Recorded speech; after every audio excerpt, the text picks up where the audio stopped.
Must confess, I don't understand you, President Siebert. First you say you want me to appear at your fundraisers. Now you say you never want me to go anywhere near your fundraisers.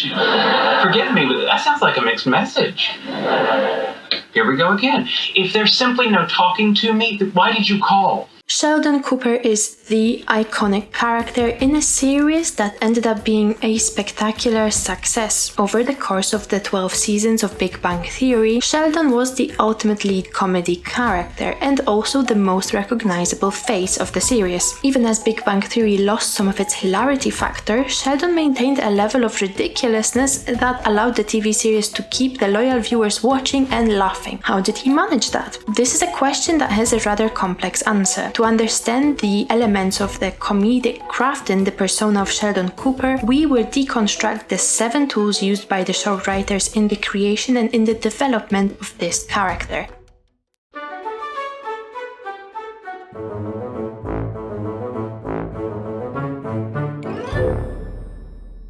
Let's first spend 2 minutes briefly going over the character features of Sheldon Cooper that set up the scene for the remainder of his comedic techniques. These features are very important because they open the door to some rather rare tools that are often skipped in other TV shows because not every character can pull them off convincingly. Importantly, Sheldon Cooper is a lead character based on the inversed fish out of the water trope. This means that normally such a character would be taken out of their usual environment and placed in extreme circumstances, but in case of Sheldon, this is reversed. He is an extreme personality placed in a very typical set of circumstances, yet this contrasts leads to unexpected comedic scenes that are more believable. He is a socially awkward genius stuck in a universe with normal people. This theme is established at the very beginning of the series. In a bizarre turn of events, Sheldon shows an abnormal reaction to seeing Penny's messy apartment. A little messy? The Mandelbrot set of complex numbers is a little messy. This is chaos. Penny, I just want you to know that you don't have to live like this. Setting the comedy universe in this manner allowed the show to document the hilarious journey of Sheldon as he crosses social boundaries, causes insult and embarrassment to himself, Penny, and in future seasons, Amy. The fish out of the water structure also allows to set the comedic hero's journey in place, from a disconnected, awkward genius to socially integrated Nobel Prize winner. Bernadette, Raj, Penny, Leonard. I apologize if I haven't been the friend you deserve. But I want you to know, in my way,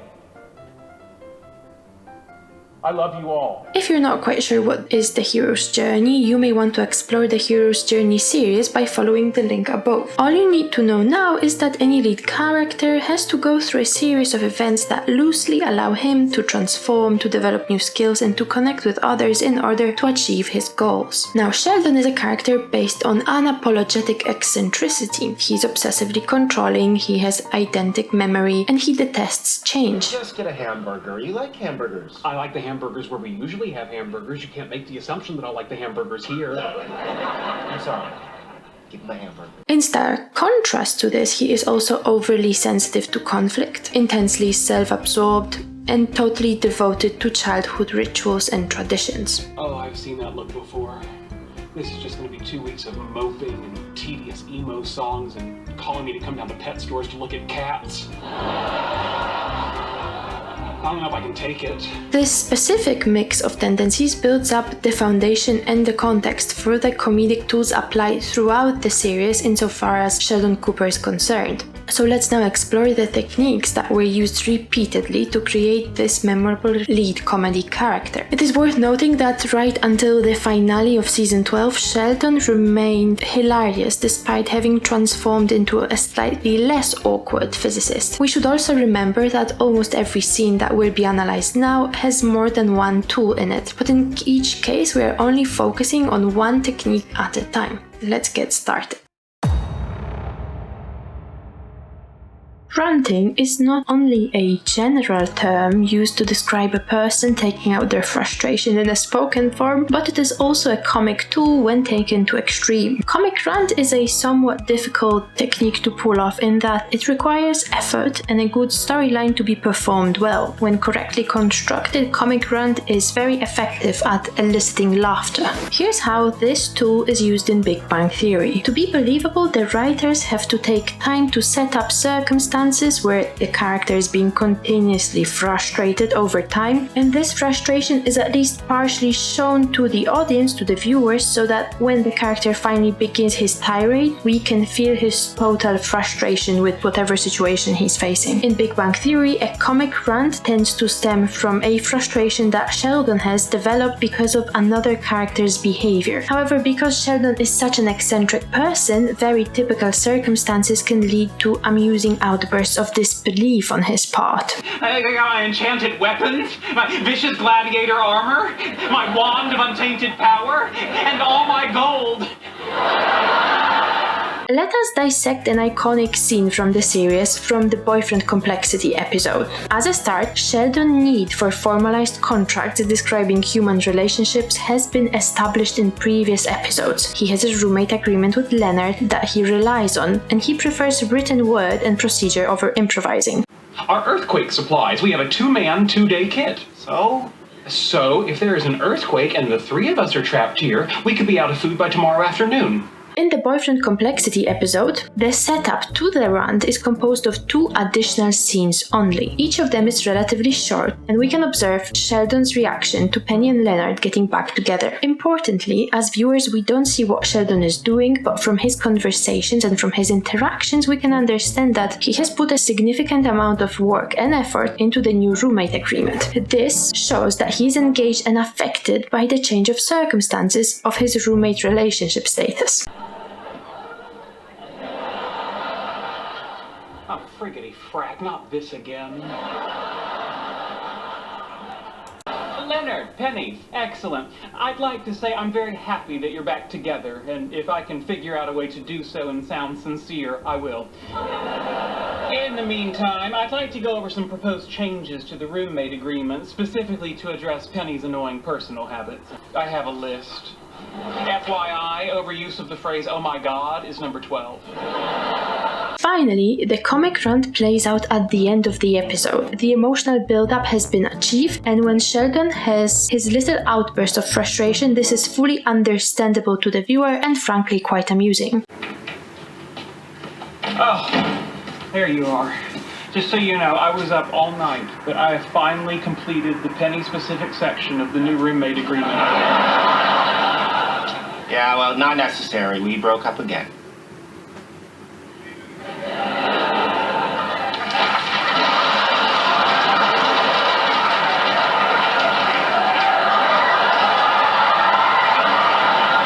Do you even think about other people, Leonard? Do you?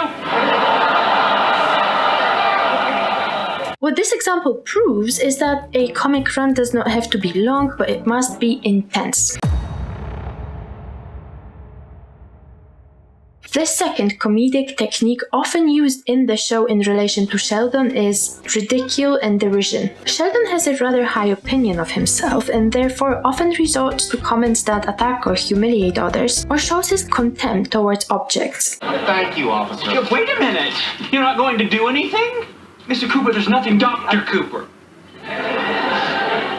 Dr. Cooper, I'm sorry for your loss, but the Pasadena Police Department doesn't have jurisdiction in Pandora.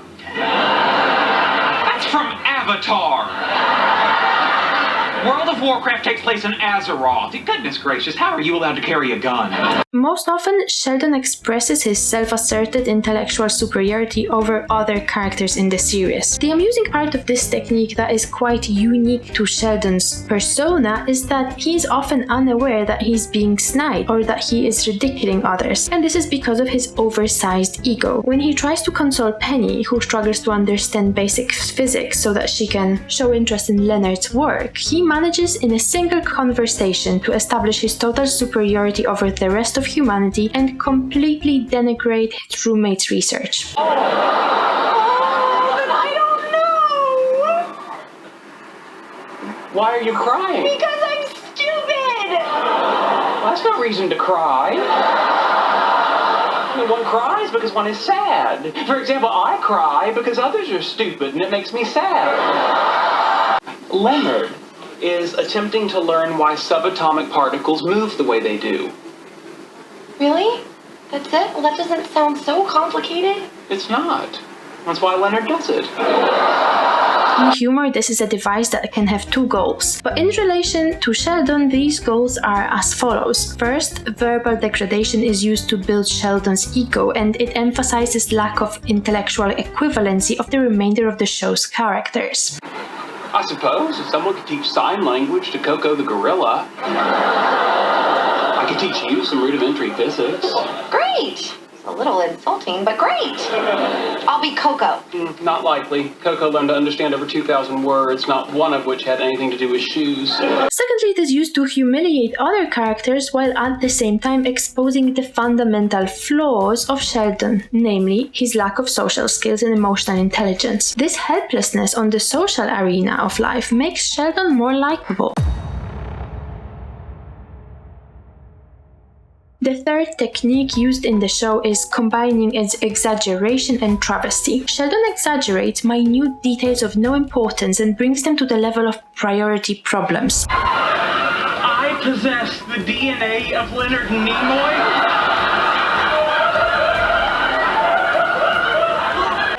Okay, all I'm giving you is the napkin, Sheldon. What does Sheldon do when faced with a very ordinary task of purchasing a gift for Penny? This one, let's go. You put no thought into that. I'm sorry. This one, let's go. I have insufficient data to proceed. Excuse me, miss? Yes. If I were to give you this gift basket, based on that action alone and no other data, infer and describe the hypothetical relationship that exists between us. At the same time, Sheldon completely trivializes objectively big events and news. The combination of travesty and exaggeration is actually best shown in the finale of the series. First, Sheldon exaggerates Penny feeling sick on the plane. Oh. Should we tell him? If we don't, he might try and jump out of the plane. Doesn't answer my question. Tell me what? Once she reveals to him that she is in fact pregnant, he completely trivializes the big reveal and proceeds to disregard the news altogether because it doesn't affect him, much to the dismay of Amy, Bernadette, and Leonard. You're right, I can't catch that.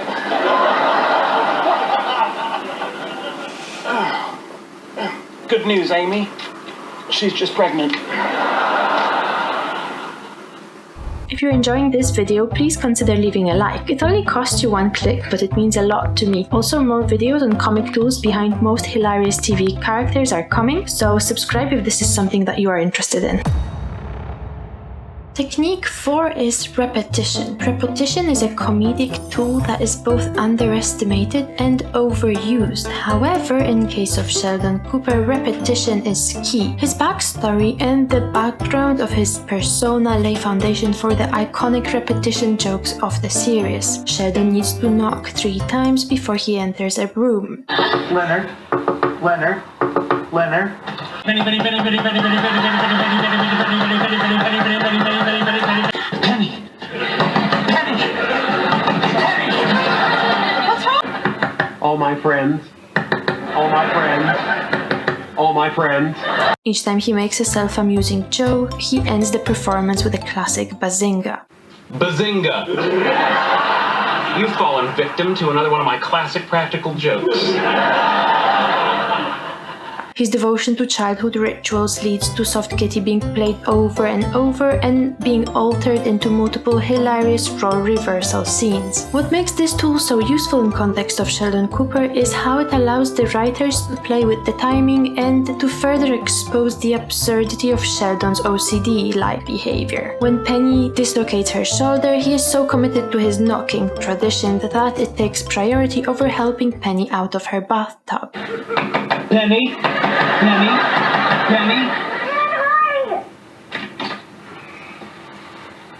Penny. I'm back here! Penny. Oh, for God's sake, I'm in the bathroom! Shall I come back at a better time?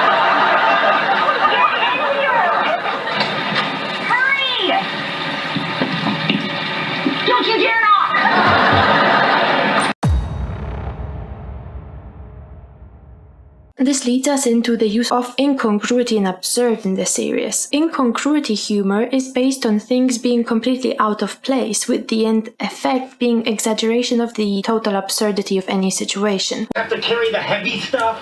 Well, it's very simple. In our ragtag band of scientists with nothing to lose, I'm the smart one, Wallowitz is the funny one, and Koothrappali is the lovable foreigner who struggles to understand our ways and fails. And that leaves you, by default, as the muscle. One of the most apt applications of this method can be found in Big Bang Theory in situations when Sheldon is faced with the challenge of lying. Not only is Sheldon able to make the absurd conclusion more plausible than other characters, but also he appears to be relying on very rigid logical reasoning when presenting his thought process. Let's take a look at a very specific example in the episode titled The Lubenfeld Decay. This is the episode where Sheldon constructs an elaborate deception strategy after Leonard lies to Penny, stating that the two of them cannot come to see her performance because they are otherwise engaged. The ultimate level of incongruity will be achieved when Sheldon creates a fake cousin and then pays an acting student to pretend to be said cousin to convince Penny of the lie. The premise of this behavior is Sheldon's belief that Penny will overanalyze and poke holes in the narrative she was presented with in the initial lie by doing research in psychology and by logically questioning every fact known about the fake cousin. No, that's the least of our worries. I've been doing some research on addiction, both the biochemical and behavioral aspects, and I think there's a problem with the current version of our lie. What are you talking about? It's fine. She bought it. It's over. Sadly, it's not. Substance abuse is a lifelong struggle, but beyond that, I have realized that the Leo I described would not have agreed to go to rehab. Why not? Because Leo's a middle child. No, Leo, how can you say that? The build-up to this absurd outcome is presented to the audience. First, Sheldon invents a lie so complex that it defies the very purpose of white lies, and when he explains the layered plot to Leonard, it seems exaggerated and obsolete. Hey, why would I go to a drug intervention for your cousin? Because it's in Long Beach, and I don't drive. We're going to Long Beach? No, of course not. There's no cousin Leo. There's no intervention. Focus, Leonard. Oh, come on. We just leave the house on Friday night, and we return in the wee hours, emotionally wrung out from the work of convincing Leo to go back into rehab. Sheldon then presents superficial facts that make no sense to the audience and asserts his conclusion as perfectly reasonable. His story defies all common sense, but he behaves as if it was obvious. So, she's expecting me to lie about going to a symposium in Pasadena, when in actuality, we're pretending to go to a drug intervention in Long Beach. Unravelable.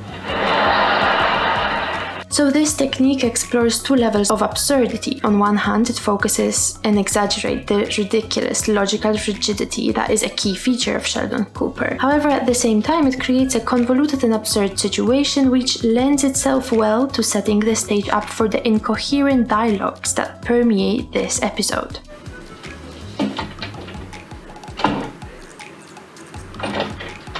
I've hesitated to point this out, but I must now remind you that we are in our current predicament because of your initial and totally inadequate deceit. I'm just trying to clean up after your mess.